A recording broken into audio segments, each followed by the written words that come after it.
બનાસ ડેરીએ પશુપાલકોની આવક વધારવા અને પર્યાવરણ રક્ષણની દિશામાં વધુ એક ઐતિહાસિક કદમ મંડાવતા જાપાનની દિગ્ગજ ઓટોમોબાઈલ કંપની સુઝુકી મોટર અને નેશનલ ડેરી ડેવલપમેન્ટ બોર્ડ એટલે કે NDDB સાથે મળીને એક નવી ક્રાંતિની શરૂઆત કરી છે। બનાસકાંઠાના આંગણે અત્યાધુનિક ટેકનોલોજીથી સજ્જ બાયો CNG પ્લાન્ટ અને CNG ફિલિંગ સ્ટેશનનું લોકાર્પણ કરવામાં આવ્યું છે,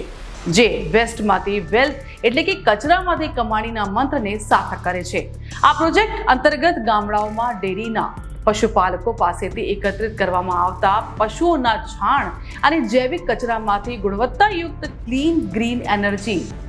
નું ઉત્પાદન કરવામાં આવશે, જેનાથી પર્યાવરણને શુદ્ધ રાખવાની સાથે સાથે ગ્રામીણ અર્થતંત્રને પણ અભૂતપૂર્વ વેગ મળશે। આ અનોખા ઉપક્રમથી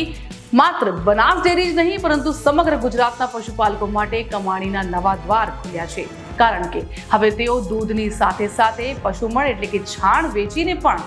વધારાની આર્થિક સમૃદ્ધિ હાંસલ કરી શકશે। લોકાર્પણ થયેલું આ નવું CNG ફિલિંગ સ્ટેશન સ્થાનિક વાહન ચાલકોને સસ્તી અને પર્યાવરણ મૈત્રીપૂર્ણ ઈંધણ સેવા પૂરી પાડશે, જે ભારત સરકારના આત્મનિર્ભર અને હરિત ઉર્જાના સ્વપ્નને સાકાર કરવાની દિશામાં એક સીમાચિહ્ન સમાન સાબિત થશે।